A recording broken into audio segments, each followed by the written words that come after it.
The last topic in the discussion will be lymphatic drainage of tongue. This is also a short essay question for 5 marks. So you just draw the diagram of the tongue.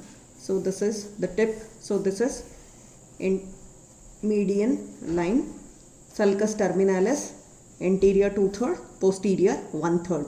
So the lymphatics which are draining the tongue can be studied under 3 headings.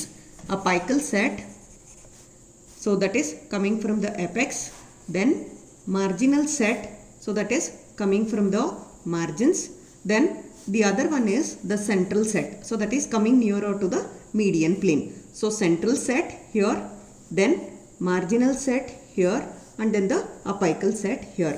So apical set, marginal set, central set, all of them, they may cross or they may not cross the midline. So either it can cross or it can go directly. So similarly here also marginal, it can go along without crossing, or it can even cross also like this to the opposite direction. Here central also, so either it can go directly or it can cross to the opposite side. So decussation is also possible, plus they can also take a straight course. So the 3 sets of vessels what you are seeing are apical, marginal and central. Now coming to the important lymph nodes which are associated with the lymphatic drainage of tongue are, so there are 3 important groups. First is submental. So this submental group drains mainly the tip of the tongue. Next comes the submandibular group. So this submandibular group drains the anterior 2/3 of the tongue except the tip of the tongue. Now coming to the last group, so that is nothing but, so jugulo digastric and then the jugulo-omohyoid group, they will be draining mainly the posterior 1/3 of the tongue. In addition to this, so the lastly, all the lymphatic drainage of the tongue, it will come to jugulo-omohyoid group of lymph nodes. Jugulo-omohyoid group of lymph nodes. Remember, the lymph node of palatine tonsil is jugulo-digastric. Lymph node of tongue is jugulo-omohyoid group. Okay. So now, so from the tip, it will go to submental group of lymph nodes. So any cancerous growth in the tip of the tongue, you can see the enlargement of the submental group of lymph nodes as we have already seen in the submental triangle. Then from the lateral aspect, you can see, so it will be draining into submandibular group of lymph nodes, that is, but from the marginal set as well as from the central set, it can go to submandibular group. And then from the posterior 1/3 of the tongue, it can directly go to jugulo-digastric group first.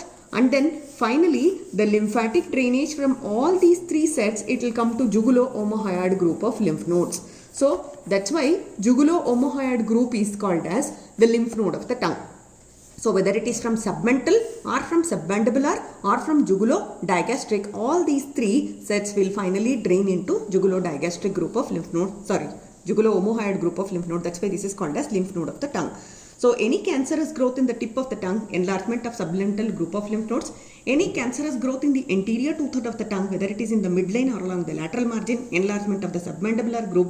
Any enlargement of the jugulo-digastric may arise a suspicion, maybe posterior 1/3 of tongue is, yes, so inflamed, or there can be growth, or it can be even the cancerous growth in the palatine tonsil, because jugulo-digastric mainly drains the palatine tonsil. So that's how the lymphatic drainage has to be studied. By looking at the enlargement of the respective group of lymph nodes, you can come to know which part of the tongue is involved in and what could be the lesion. So if any enlargement more than 0.5 centimeters in length, so that will become the significant lymphadenopathy.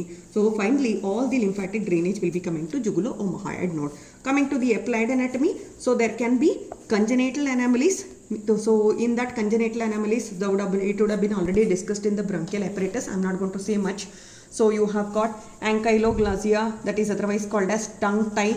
So because of short frenulum linguae, or there can be no formation of tongue aglossia or hemiglossia, only half of the tongue will be formed.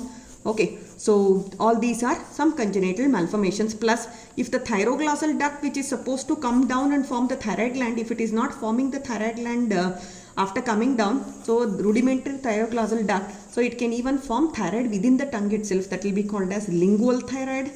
So all these are some of the abnormalities what you see with development of tongue. Now coming to the acquired anomalies, you know tongue is said to be a indicator of many systemic diseases. Most of the times you must have seen in your clinical practice, as soon as you go to any physician, they will ask you to open your mouth and show the tongue, because tongue itself, it gives an idea regarding many systemic diseases. For example, if you take anemia, tongue will be pale. So if you take any inflammation, so tongue will be cherry red. Glossitis, inflammation of the tongue, it will be bright red. So in case of jaundice, it will be yellow colored. So if it is white coated, it can be chronic infection, something like typhoid.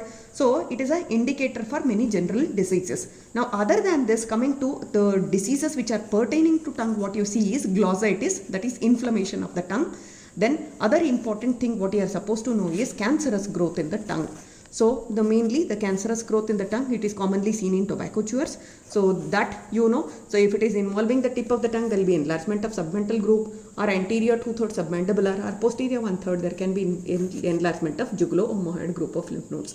So that completes the discussion on tongue. So whenever we are asking it as a main question, you have to go under these subheadings. So you have to tell about the location and grass features, then you have to comment about muscles, then histology in part, if at all, if they are asking in particular, then you have to talk about blood supply, nerve supply, and lymphatic drainage. Lymphatic drainage is very, very important, and nerve supply along with the correlation with development, and then applied anatomy. So